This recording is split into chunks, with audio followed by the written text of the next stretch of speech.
Well, these next 4 weeks, starting tomorrow, and I will plop that link here once again. So as of tomorrow and Wednesday, we have two different series, but actually they're integrated together. They're meant to go together. And we will be diving in to both the internal, like what is it internally? What are the capacities internally that need to be developed before one can even get to the physical practices of temple dance? Well, one, we're going to learn about the lineages. We're going to learn about the Shakta tradition, which is the ancient goddess tradition from this region of India. And it has a very ancient history, and there's still lots of beautiful temples to be seen that I love visiting. So we'll talk about that. I'm going to give a slideshow and in-depth historical journey tomorrow. And then we're going to go into the energetic body. So how to understand the energetic rivers and the energetic wheels all over and within the body, how to manage them, develop them, know how to open, close, exchange energy in, out, hold it in the body, all of these things that are an essential part of the temple dancer's strengths. Then we're going to go into the language of mudra. So it's this body language that is from the Natya Shastra. So we have these ancient symbols from about the 2nd to 4th century AD in the manuscript of the Natya Shastra. And there's a whole language of dance that is with mudra. And mudra is not just what's happening here. It's all of the inner workings. It's being connected to the universe, the planets. I mean, it's all deeply connected. Heart, mind, body. And then the last week of the Tuesday sessions, we will put it all together in a really beautiful traditional, it's like a moving meditation prayer, where all the different sacred geometries we've cultivated and the energetic internal network. Yay, Zeta! I know, I'm so stoked, I can't even tell you. I may not be able to sleep tonight. It's like Christmas. Anyway, so then we'll put it all together. And then, so that's the Tuesdays. So that's the inner workings of what I'm calling the Yogini temple dancer. So Yogini, totally in line with Kali and Kali Yuga and that power of Shakti. If we as women, and men too, of course, but women are designed, we have a womb. Hey, Sarah, we have a womb. We have, and it doesn't have to be a physical womb. There is the central core region of a woman's body that is the storehouse of Shakti. And we are designed to have a unique capacity for Shakti. So this power, feminine power of creation, preservation, and destruction, transformation. So yes, men and every living thing has Shakti, but the female form has the advantage because we are in a female form and we're working with this universal feminine energy. So, and Kali is the great mother of Shakti, of time, of the universe. This is her Yuga, this is her time. I've extensively talked about it in the 3 other Kali Yuga conversations. But anyway, so Tuesday is the primer, which is just going to be the incredible amplification for what we're going to be doing Wednesday. So for those of you who are going to be doing Wednesday, that is the Odissi choreography. That's when we're going to be moving and training our bodies. I will tell you, well, before I tell you that, it is multi-level. So even if you have no experience in dance, that's fine. I will give various choices, but a full experience of Odissi is very demanding. I consider it the female martial arts. And that's part of why I get so much out of it, more so than anything I've done aside of martial arts. So we will be doing that, and I'm going to give a little demo in a moment. But before I demo, any questions, anyone? Feel free if you have any questions to pop them in there. So let's see. So just a little bit about the choreography. So Wednesday's choreography is this unique bringing together of 2 ancient Shakti traditions. Now, in Tibet, we don't call the Dakinis necessarily Shakti. Now, I use the term Shakti all the time, so I call them Shakti goddesses. But traditionally, you would not call the Dakinis from Tibet Shakti goddesses. But they are yoginis. And so we are going to be bringing both the yogini tradition, the Kali yogini tradition from India, and the yogini Dakini tradition from Tibet together in this choreography on Wednesdays. And it's just so exciting to be able to tap into both of these loves of mine and share them with those of you who are signed up through dance. And not just dance, but the principles of this ancient temple dance, where one, the dancer is completely in service to awakening the viewers, the audience, and actually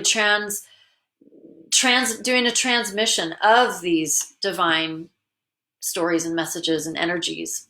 But also the dancer is totally illuminated from the inside out, because if you're going to be telling these stories with the body, and not just the body, but the bhava, the emotion, there has to be a sense of real union, real yoga with those stories of the universe and the divine realms. So Sarah's question, if I can't make live sessions, will it work to do classes with recordings? Totally. So the beautiful thing about us having to do everything online right now is everything is recorded. And so it's the same thing as if you were going to be with me there live. The only difference is you won't be able to ask me questions live, but you can totally bring questions the next time you come live. You can email me questions. So it's essentially the same experience. It's just not live. So I've already showed a bit of the choreography the last 3 Kali Yuga conversations.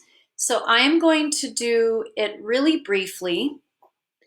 And I might just skip the Kali and Dakini section and go straight to this really beautiful yogic devotional section. Yeah, I think that's what I'll do.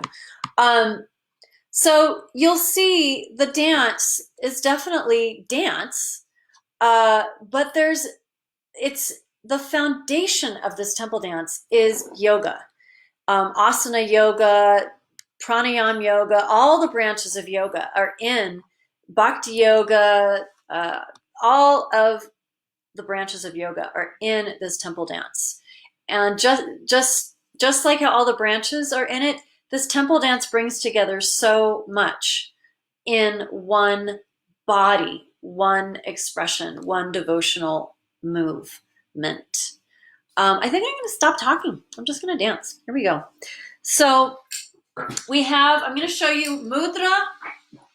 And again, the mudras are from the Natya Shastra, an ancient manuscript that codifies how dance is to be done in the temples. Wow, so glitchy today, this video. Okay, so I'm going to do really, really short and sweet because I got a lot of work and research going on. You can see my stuff over there to get ready for tomorrow. Okay. So we are going to complete there's a bunch of moves that come before this, and then we have these beautiful mudras above the head, creating the lotus.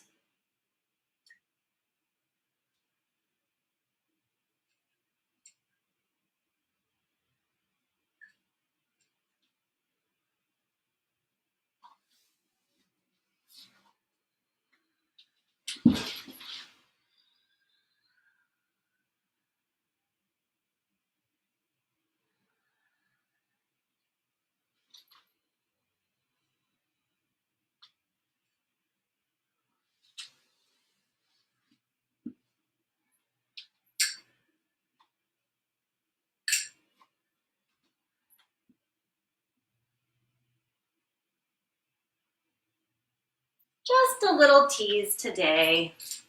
Not going to give it all away. So we're going to have a beautiful choreography with some of the elements that you've seen in the last 3 Kali Yuga Conversations and a little bit from today. And I'm going to leave it at that. So if you have any questions, send me a personal message. And if you have any more questions right now before I sign off, please go ahead and put that down in this little thread. And once again, if you want to see all the other previous Kali Yuga Conversations, here is that really easy to get to YouTube playlist. And remember to subscribe, because the more people I have subscribed, the better quality I can give you.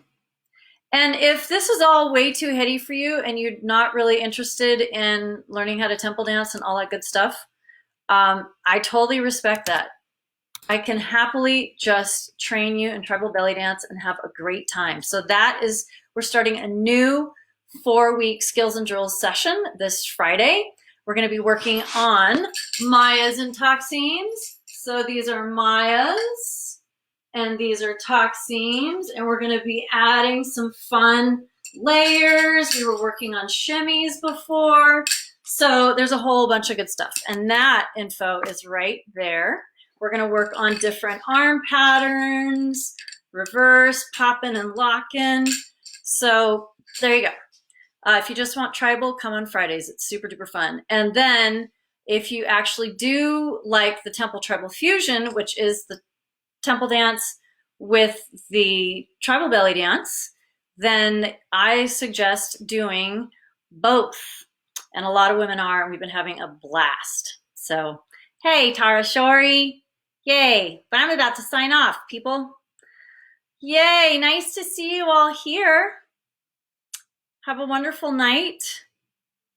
And remember, this is the prophesized time. Everything is showing up as it's been prophesized for a long, long time. So the key is, rather than be surprised by it, learn to empower yourself in it, ground yourself in it, and, you know, be a rock for yourself and for others around you. And that's exactly what all of these offerings that I've been doing now for weeks, 4 or 5 weeks, they're all geared to that. So there's a lot of choices for you. Take your pick. If you're curious as to which direction you should go, reach out to me and I'm happy to help guide you and make that decision.